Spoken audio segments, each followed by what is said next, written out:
नमस्कार बंधुरा यूनिशिल्पीस किचेने सबाइके स्वागत। चले आसलाम नतून एक रेसिपि निये। आजके आमार रेसिपि होच्छे डिम दिए झाल सुजी। ताहले आसुन बंधुरा बेशी देरी ना करे आमरा रेसिपिटा शुरू करे निई। डिम दिए झाल सुजी बानानोर जोन्नो एखाने नियेछि 4टे छोटो साइजेर आलू और नियेछि 2টো मीडियाम साइजेर पेঁয়াজ और नियेछि 4टे काँचा लंका। तो आलू पेঁয়াজ काँचा लंकाके एबार छोटो छोटो टुकरो करे केटे नेब। सुजी आरो अनेक रकम भावे करा जाए विभिन्न रकमेर सब्जी दिए। आमी जेहेतु डिम दिए सुजी करছি जार जोन्नो कोनो रकम सब्जी दिচ্ছি ना, आमी शुधु आलू और पेঁয়াজ दिए करছি। आपनारा चाइले गाजर ক্যাপসিকাম आरो जा जा सब्जी आपनारा पछंद करें सेगुलो एर मধ্যে ऐड करे दिते पारेन। आलू पेঁয়াজ काँचा लंका आमार केटे नेওয়া হয়েছে। এবার আমি কড়াই বসিয়ে দিয়েছি। কড়াইতে দিয়ে দেবো এবার সুজি। এখানে আমি ছোট 200 গ্রামের এক প্যাকেট সুজি নিয়েছি। সুজিটা বাটিতে একটু মেপে নিচ্ছি, কারণ জল দেওয়ার সময় এই বাটি মেপেই জল দেওয়া হবে, তার জন্য বাটিতে মেপে নেওয়া হচ্ছে। দেখুন বন্ধুরা, পৌনে 1 বাটি মতো এখানে সুজি আছে। সুজিটাকে এবার আমরা একটু ড্রাই রোস্ট করে নেব। 3 থেকে 4 মিনিট সুজিটাকে ভেজে নেব। গ্যাসের ফ্লেমটাকে মিডিয়াম করে, গ্যাসের ফ্লেম হাই করে কিন্তু সুজিটাকে ভাজবো না, মিডিয়াম করে সুজিটাকে ভেজে নেব।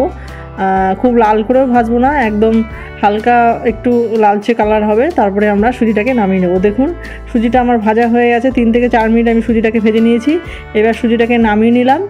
এবার কড়াইতে দিয়ে দিলাম সামান্য একটুখানি তেল। এই তেলের মধ্যে 2টো ডিম আমি ভুজিয়া করে নেব। তেলটা গরম হয়ে গেছে, এবার ডিম 2টো ফাটিয়ে দিয়ে দিচ্ছি তেলের মধ্যে। আমি এখানে 2টো ডিম দিয়েছি, আপনারা চাইলে আরও 2টো বা একটা ডিম বাড়িয়ে নিতে পারেন। সামান্য একটু নুন দিয়ে নিলাম। এবার ডিমটাকে একটু ভুজিয়া করে নেব।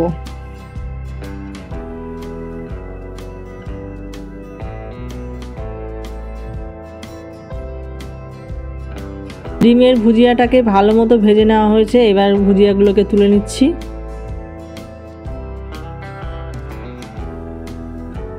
এবার কড়াইতে দিয়ে দিচ্ছি 3 চামচ মতো সরষের তেল। তেলটা ভালো মতো গরম হয়ে গেলে এর মধ্যে দিয়ে দেবো যে পেঁয়াজগুলো কুচিয়ে রেখেছিলাম, সেই কোচানো পেঁয়াজ।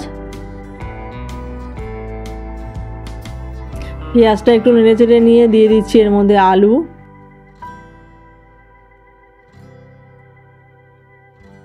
এইবার দিয়ে দিচ্ছি এর মধ্যে পরিমাণ মতো লবণ। লবণ দিয়ে একটুখানি নাড়াচাড়া দিয়ে নিলাম।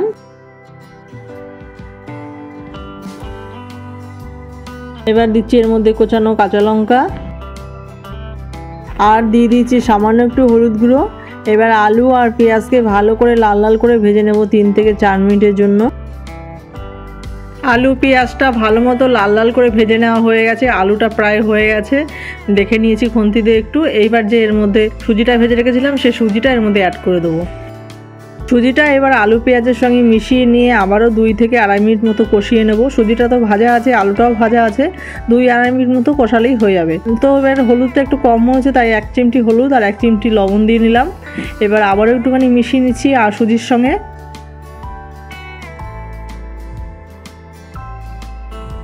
দেখুন বন্ধুরা, 2-2.5 মিনিট সুজিটাকে কষানো হয়ে গেছে। এইবার এর মধ্যে আমি দিয়ে দিচ্ছি জল। তো জল অল্প অল্প করে দিয়ে কষাবো। জলটা দিয়েছি যেই প্রথমে যেই বাটির সুজি 1 বাটির সুজি নিলাম, পৌনে 1 বাটি আমি জল দিলাম, পৌনে 1 বাটি আর হাফ বাটি। তার মানে যতটা সুজি থাকবে তার 1.5 ভাগ জল আমাকে দিতে হবে। 1 বাটি সুজির জন্য আমাকে 1.5 বাটি জল দিতে হবে। তাহলে অল্প অল্প জল দিয়ে এবার আমি সুজিটাকে কষিয়ে নিচ্ছি। গ্যাসের ফ্লেমটাকে এই সময় কিন্তু লো করে রাখতে হবে, গ্যাসের ফ্লেমটা হাই করা যাবে না। লো ফ্লেমে সুজিটার মধ্যে অল্প অল্প করে জল মিশিয়ে কষিয়ে নেব। তো দেখুন প্রথমে পৌনে 1 বাটি জল দেওয়া হয়ে গেছে, তারপরে আবারও হাফ বাটি জল দিয়ে মিশিয়ে নিলাম। এইবার আমরা এর সঙ্গে ডিমটা মিশিয়ে দিচ্ছি। ডিমটা মিশিয়ে দিয়ে আবারও একটু নেড়েচেড়ে নিচ্ছি। সুজির সঙ্গে ডিমটা ভালো মতো মেশানো হয়ে গেছে। এবার ঢেকে দিচ্ছি লো ফ্লেমে। এটাকে আমরা 10 মিনিট হতে দেবো। 5 মিনিট পর সুজিটাকে আবার একটু নাড়িয়ে নিচ্ছি। এই সময় লবণটা যদি কম মনে হয় আপনারা একটু অবশ্যই দেখে দেবেন।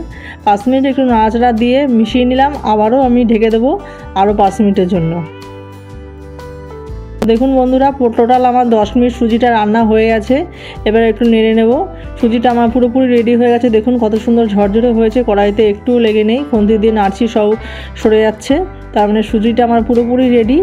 আমি একটু হাত দিয়ে দেখিয়ে দিচ্ছি সুজিটা কীরকম হয়েছে। দেখুন পুরো সুজিটা পুরোপুরি সেদ্ধ হয়ে গেছে, একটুও কিন্তু সুজিটা কাঁচাতে নেই। লঙ্কার পরিমাণটা কিন্তু আপনারা অবশ্যই আপনাদের স্বাদ অনুযায়ী দিয়ে নেবেন। আমি লঙ্কার পরিমাণটা একটু কমিয়ে দিয়েছি বাচ্চারা খাবে বলে, আপনারা চাইলে অবশ্যই লঙ্কাটা আর একটু বাড়িয়ে দেবেন। তাহলে সুজিটা আমার পুরোপুরি রেডি। এবার গরম গরম শসা, পেঁয়াজ, টমেটো সসের সাথে পরিবেশন করুন ডিম দিয়ে ঝাল সুজি।